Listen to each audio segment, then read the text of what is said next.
며칠 전에 집 앞에 있는 공원에서 저녁 때 운동을 하다가 좀 놀라운 일을 경험을 했습니다.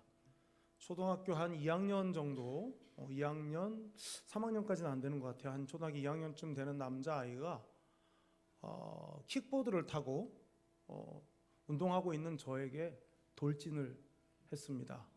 예, 걱정하시는 분이 계시네요. 저는 아무 사고가 없었는데 제가 놀라가지고 깜짝 놀라가지고 눈이 커졌어요. 예, 초록색 트레이닝복을 위아래로 입었는데 팔에 하얀 줄무늬가 있고 가슴과 등에 456이라고 적혀 있는 그 트레이닝을 입은 초등학생 저학년이 저한테 달려들어서 제가 깜짝 놀랐습니다. 웃으신 분들은 아마 오징어 게임이라는 드라마를 보신 것 같습니다. 18세 이상만 볼 수 있는 드라마인데 초등학교 2학년쯤 되는 아이가 그거를 봤을 리는 없을 거고, 그 부모가 제정신인가 싶은 생각에 제가 운동을 하는 내내 한 바퀴를 돌 때마다 그 아이가 눈에 들어오는데, 그때마다 제가 저주는 안 했지만 그 부모들 참 골빈 사람들이다, 애한테 저런 옷을 입히다니, 그런 생각을 제가 했습니다. 애가 졸랐을 리는 없을 것 같고요. 부모가 사입힌 건데 그 드라마 속에서 456번 트레이닝복을 입은 그 주인공, 드라마를 보신 분들은 아시겠지만 그 드라마 속의 456이라는 숫자는 맨 마지막 참가자인 본인의 번호이기도 하지만 456억 원의 상금을 의미하기도 하고, 욕망에 눈이 어두운 사람 455명의 목숨값을 전제하는 숫자이기도 합니다. 그래서 456이라는 숫자가 붙은 그 옷은 아무리 세계적인 유행이 되고 있고 또 많은 사람들이 이야기한다 할지라도 그 어린아이에게 입히기에는 적절하지 않다고 생각합니다. 제가 부모라면 아무리 아이가 멋모르고 조른다 해도 절대로 그런 옷은 사 입힐 것 같지가 않습니다.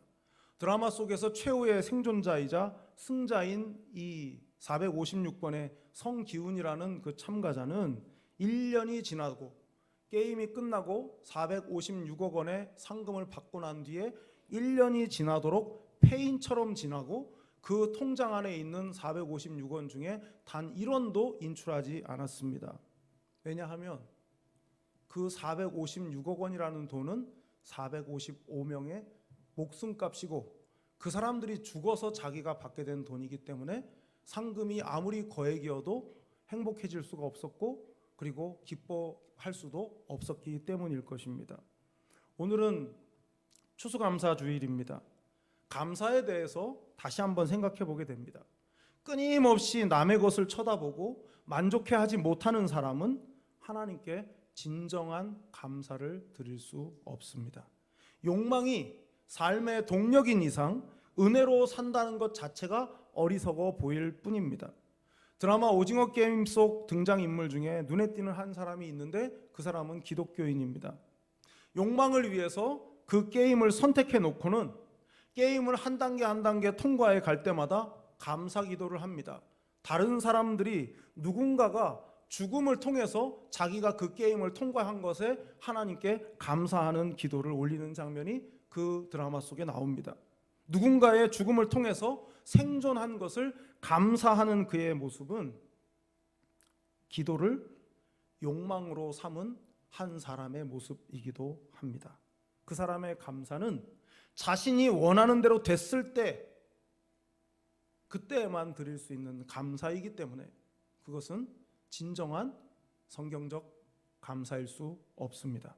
원하는 대로 되었을 때 하나님을 먼저 생각하고 감사하는 것도 귀하고 그것도 믿음이라 할 수 있겠지만, 그러나 거기까지로는 신앙적으로는 부족하다 할 수밖에 없습니다. 정말 진정한 감사는 내가 바라는 대로 되지 않고 아직 내가 원하는 것을 얻을 수 없고 그리고 환경 자체가 내가 기대하는 것을 가지기에는 불리한 조건이라 할지라도 그럼에도 불구하고 감사할 때 그때부터가 진짜 믿음이 작동되는 때라 할 수 있습니다. 경쟁하며 욕망을 불태우는 것이 삶의 동력이 되어버린 이 세상 모든 사람들 가운데에서 범사에 감사를 드린다는 것 자체는 그들의 가치관 속에서는 어리석어 보일 수밖에 없습니다. 범사의 감사 속에 사실은 조건이 있죠. 다름 아닌 하나님의 존재 자체가 감사일 때 가능하다는 겁니다. 하나님의 살아계심 자체가 내 감사의 조건일 수 있을 때, 그때 환경과 상황에 관계없이 순수한 믿음으로서의 감사를 드릴 수 있게 된다는 뜻입니다. 욕망이 충족이 되어서 드리는 감사와는 차원이 다른 것이죠. 추수감사주의를 맞아서 여러분의 감사 속에 교회를 주심에 대한 감사가 있는지 점검하실 것을 권합니다. 2년여쯤 전에 어디에서 오늘 예배를 해야 되나, 돌아오는 주일날은 어느 교회를 가야 되나 고민하고 서러워하셨던 여러분들의 2년 뒤인 오늘 교회 주심에 대한 감사가 살아있는지, 공동체를 주신 것에 대한 감사가 살아있는지 점검하실 수 있기를 바랍니다. 나를 위해서 울어줄 영혼의 친구가 있다는 것, 부족함도 있고 실망스러울 때도 있지만 그럼에도 불구하고 내가 갈 교회가 있다는 사실, 그 사실만으로도 감사할 수 있으신지요? 내가 보기에 교회의 부족함이 보이고 목사를 비롯해서 사람들의 연약함이 보일지라도 교회를 주님께서 붙들고 계시고 또 주님께서 함께 하신다는 믿음이 있다면 누가 뭐래도 교회를 주신 주님께 감사하지 않을 수 없을 것입니다. 오늘 본문에서는 교회에 찾아온 위기와 실수, 그리고 성령님의 일하심을 볼 수가 있습니다. 위기의 때에 교회의 모습을 살펴보면서 영적 교훈을 얻기를 원합니다. 먼저 지난주 살펴본 말씀을 잠깐 되짚어 보면 할례 문제로 시작된 예루살렘 공의회의 결정은 두 가지였습니다. 첫째는 바울과 바나바 외에 유다와 실라라는 두 사람을 더 추가로 뽑아서 그것이 이제 첫 번째이고요. 그리고 두 번째는 그들을 보내서 안디옥 교회의 무질서를 바로잡고 영적으로 격려하는, 그래서 그것을 위해서 그들에게 편지를 써서 보내기로, 그렇게 두 가지를 결정을 했습니다. 지난주에 말씀드린 바와 같이 이 결정은 성령님과 교회의 만장일치였고 성령님의 뜻에 따라서 교회는 순종하게 되었습니다. 사람들끼리 자기들끼리 마음 맞아가지고 결정한 것이 아니라 성령님의 뜻을 깨달아 알고 그리고 교회가 그 뜻에 따른 것이었습니다. 그 모든 과정과 결정이 성령님의 뜻이었음은 결과를 통해서 증명이 되었습니다. 30절, 31절입니다. 그들이 작별하고 안디옥에 내려가 무리를 모은 후에 편지를 전하니 읽고 그 위로한 말을 기뻐하더라. 편지를 보내기로 했죠. 사람을 정해서 그들 편에 보내기로 했던 거 아닙니까? 그래서 그 편지를 전했을 때 반응이 뭡니까? 권면을 했었고 위로의 말을 듣고 기뻐했고요. 32절을 볼까요? 유다와 실라도 선지자라 여러 말로 형제를 권면하여 굳게 하고, 편지를 받아 읽고 그걸로 위로를 받았는데 편지뿐만이 아니라 편지를 전달하기 위해서 갔던 바울, 바나바 또 유다, 실라의 말을 통해서 권면을 받았다는 거죠. 많은 말로 권면을 했다 그랬습니다. 이 위로라는 말하고 권면이라는 말이 이제 중요한 단어이죠. 전혀 다른 말 같지만 사실은 같은 뿌리의 말입니다. 위로라는 말은요, 파라클레시스라는 말입니다. 말 그대로 위로를 한다는 뜻이고요. 그 다음에 권면은 파라칼레오라는 말입니다. 파라클레시스, 파라칼레오. 이 권면이라는 말이고요. 성령님이 우리 곁에 오셔서 도우신다. 도우시는, 우리 곁에 오셔서 도우시는 성령님 할 때 보혜사라고 되어 있는데 그 보혜사는 파라클레토스입니다. 그러면 성령님이 우리 곁에 오셔서 무엇 하신다는 겁니까? 위로해 주시고 또 권면하신다는 거예요. 우리가 지쳐 있을 때, 우리가 낙심해 있을 때, 우리가 방황하고 있을 때 우리를 권면하시는 분이 누구시라고요? 성령님이십니다. 그런데 그 위로해 주시는 성령님께서 때로는 우리를 또 어떻게 하신다고요? 권면하시는 겁니다. 파라칼레오, 권면하신다고요. 그러니까 이렇게 살아야 된다라고 가르쳐 주신다고요. 그게 우리의 실질적인 신앙생활 속에서의 도움이죠. 누가 하시는 도움입니까? 성령님이 행하시는 도움입니다. 근데 이 보혜사라는 말을요, 영어 성경에서는 어떤 번역에서는 카운슬러, 상담자, 어떤 성경에서는 컴포터, 안위자, 위로자 이렇게 또 번역을 했습니다. 인생의 문제가 뭔가를 들어주시고 이야기를 들어주시는 성령님이실 뿐만 아니라 우리를 위로해 주시는, 안위해 주시는 성령님이다. 그런데 이 컴포터라는 말의 뜻을 쪼개보면 어떤 뜻이 있냐면 더 강한 요새가 되어준다, 그런 뜻이에요. 우리가 흔히 하는 말로 지지해 준다는 거죠. 나의 혼자의 힘으로는 버티기 힘겨울 때 나를 든든하게 지지해 주는 역할, 그게 누가 하신다는 얘기입니까? 파라클레토스, 성령께서, 보혜사께서 우리를 그렇게 하신다는 거예요. 자, 다시 본문으로 돌아와서 생각을 해보면 이런 결론을 내릴 수가 있습니다. 성령께서 행하신 일에는 성령님의 역사가 나타난다. 이게 첫 번째 교훈이에요. 성령님이 행하시는 일에는 성령님의 역사가 나타난다. 보세요. 사람들이 사람을 보내기로, 편지를 보내기로 이 결정을 어떻게 했다고 그랬습니까? 성령님과 우리가 만장일치로 정했다고 그랬어요. 성령님이 결정의 과정부터 개입하셨습니다. 사람들은 그 성령님의 결정하시는 그 결정에 사람들은 순종을 했어요. 그리고 성령님께서 행하시는 대로, 원하시는 대로 일을 합니다. 그랬더니 어떻게 됩니까? 사람들의 손길을 통해서 성령님께서 원하시는 사람들에게 필요한 위로와 권면이 이루어졌어요. 교회의 영적 질서가 새로워지고 그리고 사람들에게 필요한 위로와 권면이 이루어졌습니다. 한번 생각해 보십시오. 예루살렘 공의회에서 결정을 안 했다면, 결정했지만 사람들이 그대로 하지 않았다면, 바울과 바나바와 유다와 실라가 다 결정되었고 편지까지 다 썼지만 만일 안디옥 교회로 가지 않았다면 안디옥 교회는 계속 혼란스러웠을 것이고 사람들은 위로받지 못한 채, 무엇이 하나님이 기뻐하시는 길인지 권면을 받지 못한 채 계속 영적 무질서 속에 살 수밖에 없었을 것 아닙니까? 그러니까 성령님이 결정하시고 사람들은 순종하고 행했더니 성령님이 각 사람의 마음을 움직이셔서 위로를 주시고 영적 질서를 잡아가셨다. 성령님이 행하시는 대로 순종하면 성령님이 역사하신다라는 결론을 얻을 수 있습니다.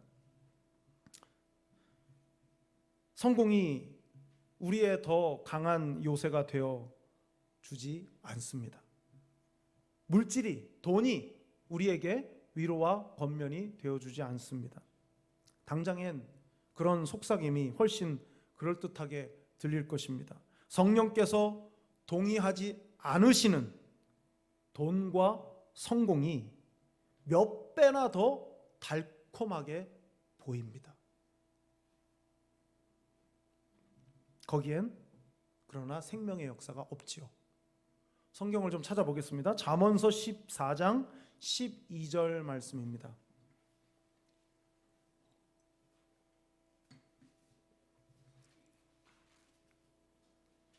잠언 14장 12절 말씀입니다.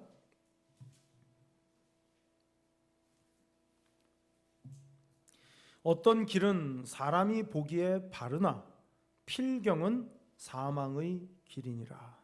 이것이 우리의 한계입니다. 사망의 길이 생명의 길로도 보이는 것, 이게 우리의 한계예요. 사람이 보기에 그 바르지만 그러나 그 결과가 사망의 길일 수 있는 길들이 도처에 있습니다. 그렇기 때문에 하나님의 지혜를 구하지 않으면 안 되는 것이죠. 성령의 역사를 따르면 편지만 읽고도 교회가 새로워질 수 있어요. 글로 쓴 하나님의 뜻, 글로 쓴 하나님의 위로만 보고도 얼마든지 교회는 새로워질 수 있습니다.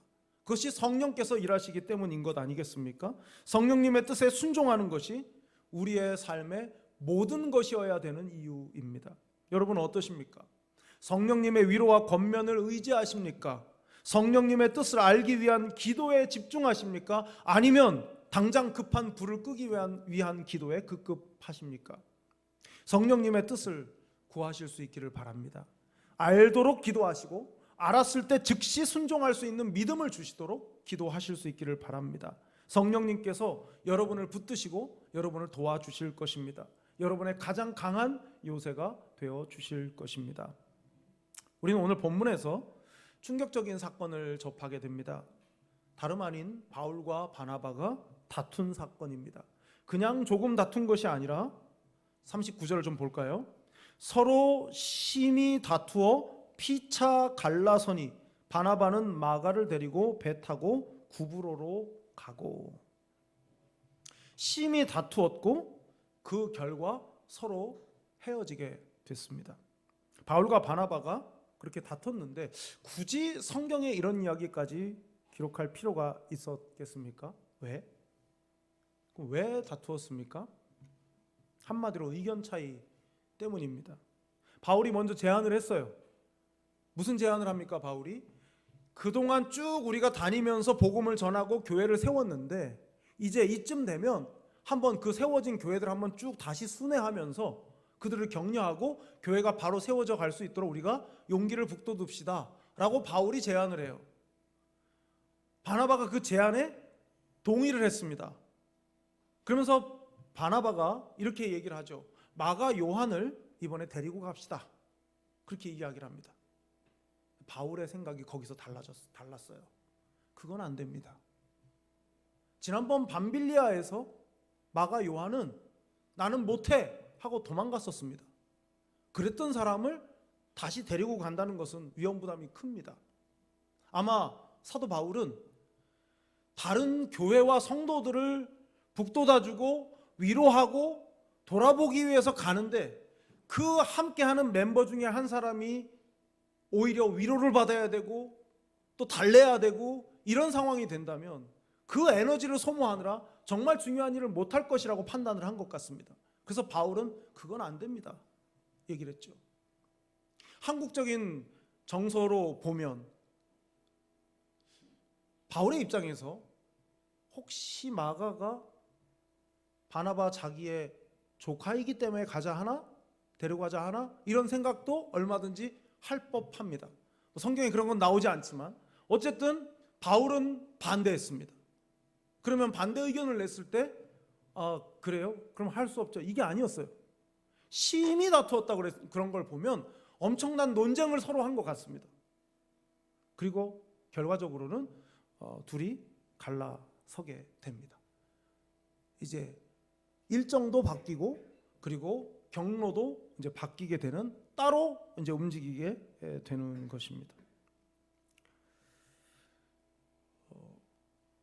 바울이 반대한 것은 그 사람 바나바를 반대한 것이 아니고 그 사람을 미워해서 반대한 것도 아닙니다.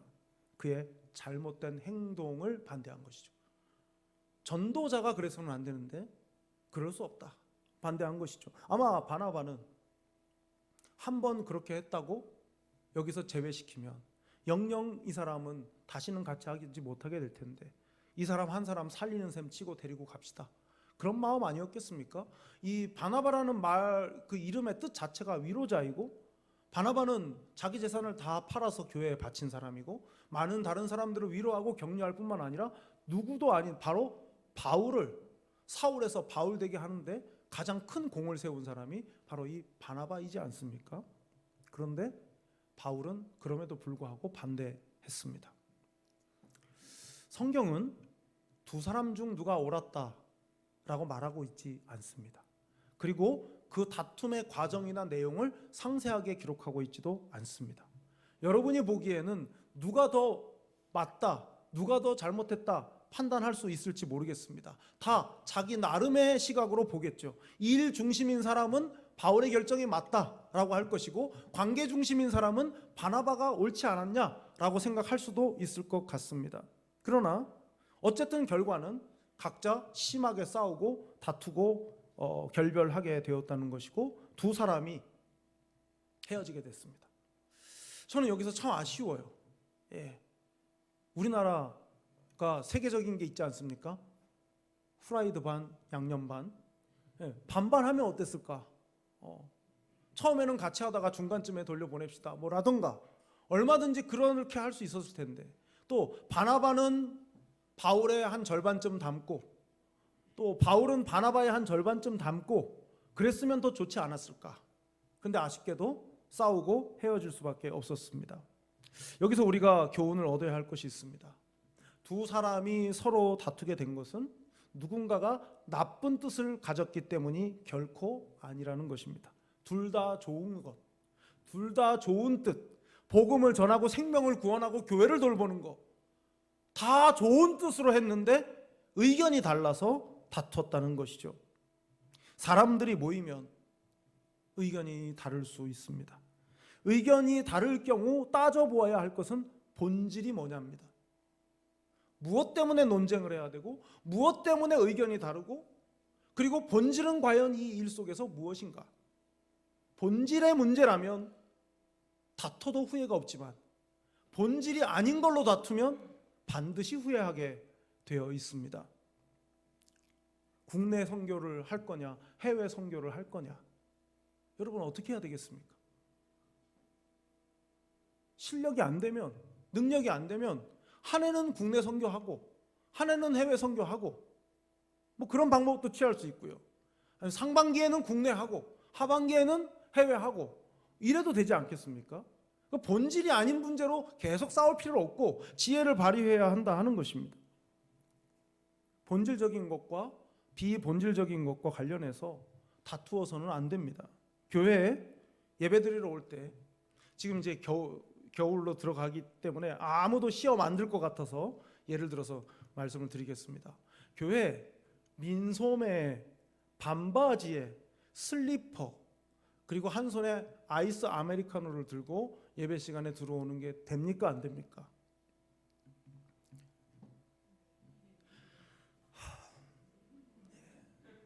상관이 없습니다.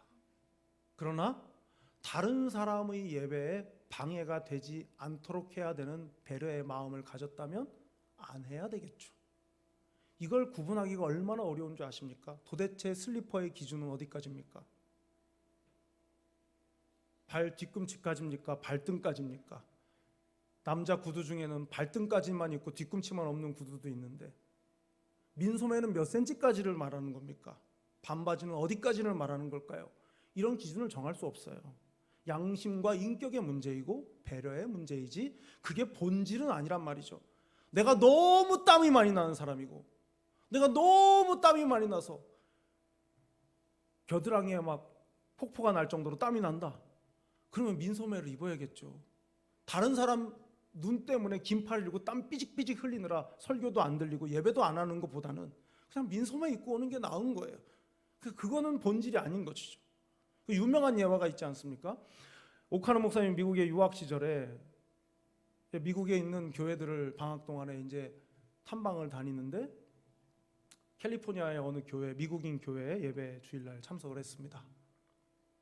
양복을 입고 예배에 참석을 했는데 가보니까 담임 목사님도 야자수가 그려져 있는 티셔츠를 입고 설교를 하는 거예요. 그래서 역시 미국 사람들은 자유롭구나. 그렇게 하고 얼마 시간이 지나고 동부에 있는 어느 미국인 교회에 갔습니다. 반팔 티셔츠 차림으로 갔죠, 목사님이. 그랬더니 거기는 다 정장을 했다는 거예요.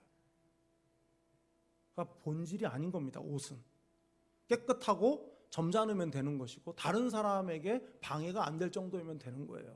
그런 거가 싸울 일도 아니고 누구를 혼낼 일도 아닙니다. 그런 게 너무 빡빡해지면 아이들이 교회를 안 와요. 오게 하고 가르치는 게 맞는 겁니다. 하나님의 사람들도, 성령님의 사람들도 의견이 다를 수 있고 또 그것 때문에 다툴 수도 있습니다. 우리는 천사가 아닙니다. 인정하고 이해해야 합니다. 그러나 사탄이 틈타는 기회를 주어서는 안 됩니다. 여러분, 교회 안에서 의견이 달라서 의견 다툼이 있을 수 있어요. 그럴 수 있는 겁니다. 그 뭐 잘못입니까 그게? 만일 누군가가 뭐 교회를 팔아먹으려 했다, 그래서 싸우는 거라면 얘기가 다르죠. 그게 아니라 서로 교회를 위해서 이야기하다가 다툴 수 있습니다. 아무도 안 다투면 그것도 이상한 거죠. 다툴 수 있는데 중요한 건 그거를 받아들이고 인정하는 거죠. 그리고 더 중요한 건 사탄이 틈타지 못하도록 해야 한다는 것이죠. 주님의 일을 한다고 열심히 하다 보면 의견이 달라서 갈등이 생길 수 있습니다. 그러나 그 결과로 교회가 나누어지는 데까지 가면 안 되는 것입니다. 무슨 말을 잘 못하겠어요. 듣기에 따라서 누구를 편들어주는 말인 것 같아서 그래서 자꾸 말을 줄이게 됩니다. 그리고 두루뭉술한 얘기밖에 할 수 없어요. 그러니까 그건 좀 이해해 주십시오. 여러분, 편 들어줄 수 없습니다. 그냥 그런가 보다, 저 사람은 그냥 속이 없다, 그렇게 생각을 하시고 편 들어달라는 투로는 얘기하지 마십시오. 못 들어드립니다, 편 드는 거.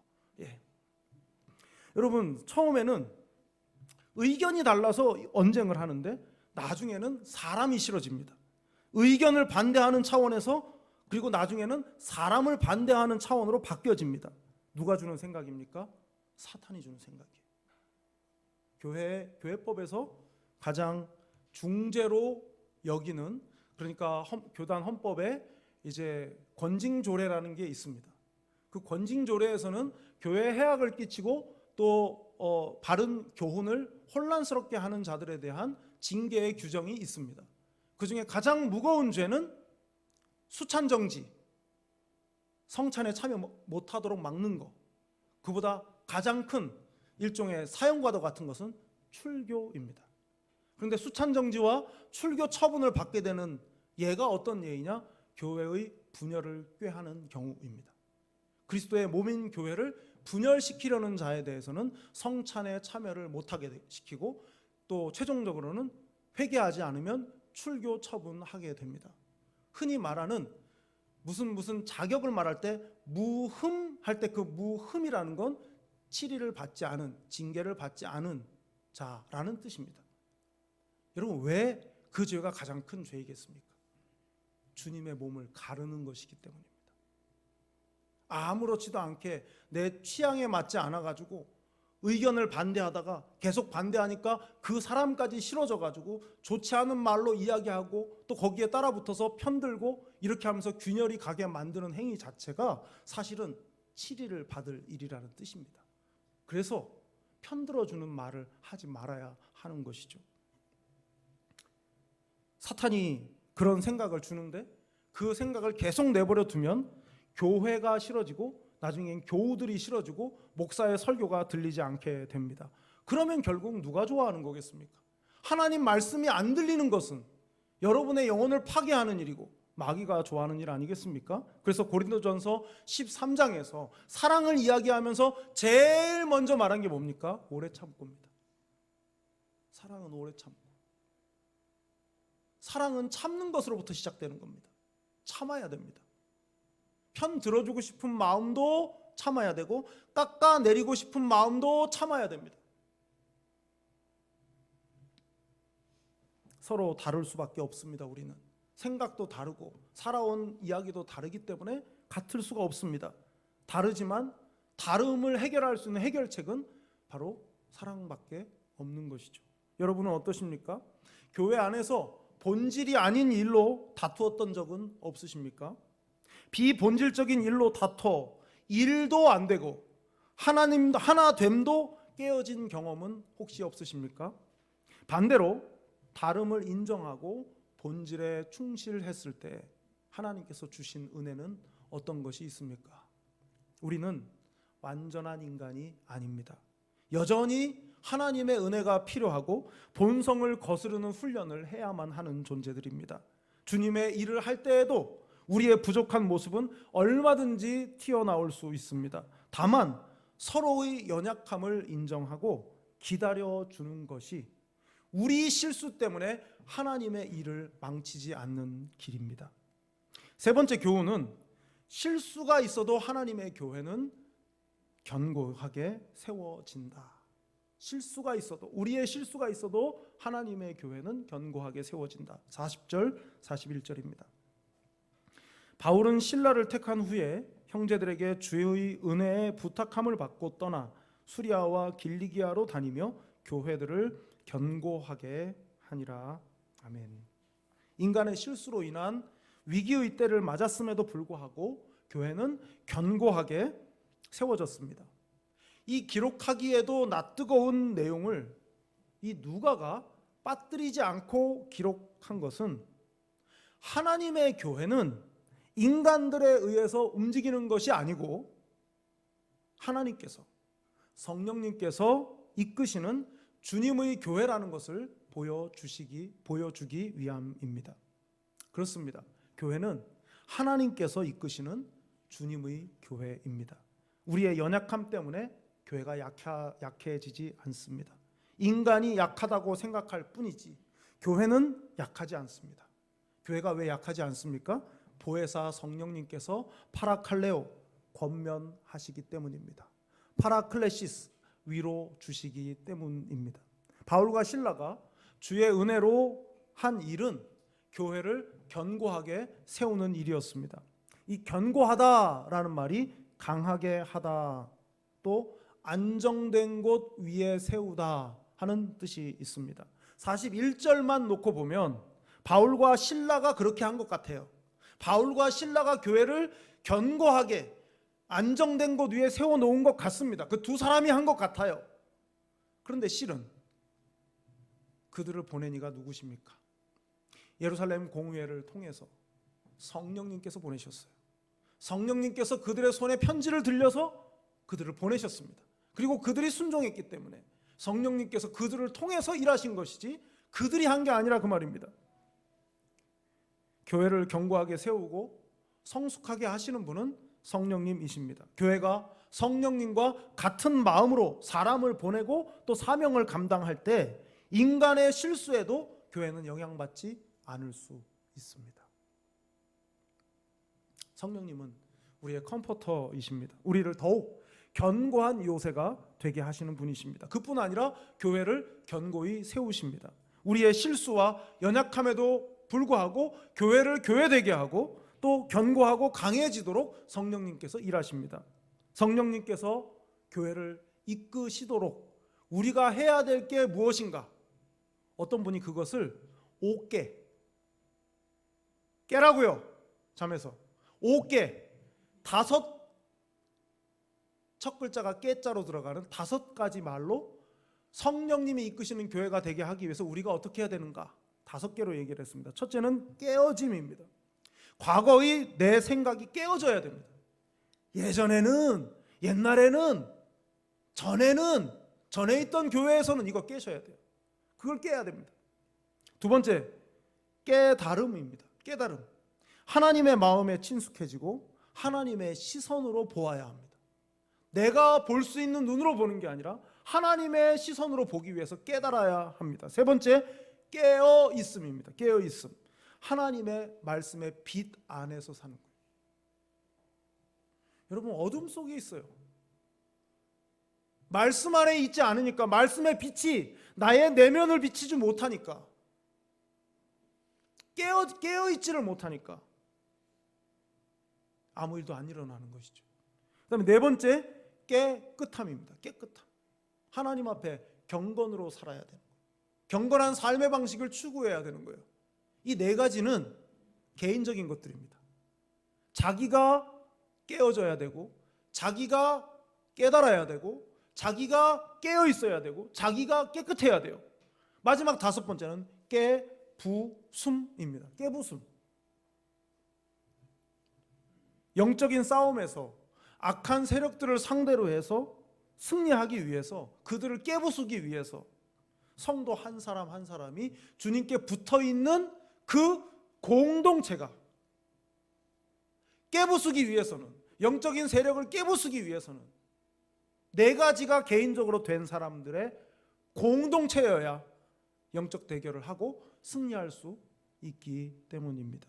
모든 성도가 하나를 이룰 때 가능한 깨부숨입니다. 결국 교회의 견고함은 성령님께서 주시는 위로와 권면을 기뻐하는 성도들이 한 교회됨을 이루어서 공동체를 이루어서 싸워 나아갈 때에만 견고한 교회가 승리하는 교회가 될 수 있다는 뜻이 됩니다. 한 사람의 영웅이 전장에 나가서 싸우는 방식의 싸움이 아니라 군대를 이루어서 싸우는 방식입니다. 그러므로 처음 말씀드린 것처럼 공동체가 있다는 것, 내 신앙의 지체들이 있다는 것은 여러 감사의 제목들 가운데에서도 정말 중요한 감사의 제목이 아닐 수가 없습니다. 함께 울고 함께 웃을 공동체가 있다는 것이 얼마나 감사한 일인 줄은 여러분이 너무나 잘 아실 것입니다. 코로나19로 2년 가까이 어떤 식의 예배든 하지 않고 있는 분들, 온라인이 됐든 무엇이 됐든 어떤 식으로든 예배를 드리지 않고 있는 분들은 신앙 공동체가 없어도 살 수 있는 분들입니다. 신앙 공동체가 없어도 그냥 내 마음속으로 예수님 계시다 생각하면 되지 이렇게 생각하시는 분들, 아마 공동체 안에 깊이 들어가다 보면 몰라도 될 거 알게 되고 시험거리가 있고, 그래서 차라리 그냥 온라인으로만 그냥 몇 번 이따금씩 예배 드리면 되지 뭘, 그렇게 생각하시는 분들이 계실지 모릅니다. 그러나 그 말이 다 맞다 해도, 시험 될 만한 일들이 교회 안에 존재한다 해도, 그럼에도 불구하고 공동체에 붙어 가야 하는 이유는 아무리 연약한 공동체일지라도 주님이 붙들고 계시기 때문입니다. 이건 자발적인 인간들의 클럽이 아닙니다. 주님이 붙드시는 공동체이기 때문에 아무리 허술해 보이고 아무리 빈약해 보여도 공동체에 붙어 있는 자만이 주님이 베풀어 주시는 은혜를 누릴 수 있고 교회 안에서 하나님의 역사하심을 볼 수 있는 것입니다. 내게 역사하는 역사뿐 아니라 다른 지체들에게 부어주시는 하나님의 은혜를 보는 것만으로도 혼자 있는 것보다는 비교할 수 없이 놀라운 하나님의 은혜를 누리게 되는 것입니다. 여러분에게 교회는 무엇입니까? 성경적이고 건강한 교회가 되기 위해서 우리가 지금 함께 해야 할 것은 뭐라고 생각하십니까? 우리의 연약함에도 불구하고 하나님의 교회가 든든히 서 갈 것을 믿으십니까? 사랑하는 교회 여러분, 여러분의 감사 목록에 교회를 주심, 공동체를 주신 것에 관한 깊은 감사가 있으시기를 바랍니다. 교회는 우리 생각보다 훨씬 강합니다. 주님께서 붙드시기 때문입니다. 어려움도 있고 위기의 때도 있지만 위기 때문에 교회가 망하지는 않습니다. 주님께 붙어 있으십시오. 주님의 손이 여러분과 교회를 붙드시는 줄 믿습니다. 기도하겠습니다.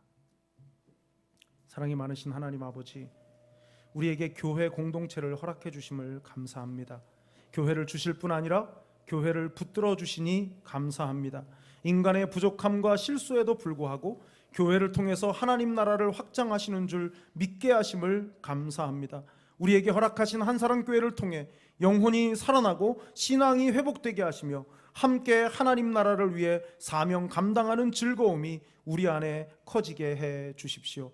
우리의 실수마저 은혜의 증거가 되게 하실 하나님을 신뢰합니다. 사랑이 많으신 예수님의 이름으로 기도드립니다. 아멘.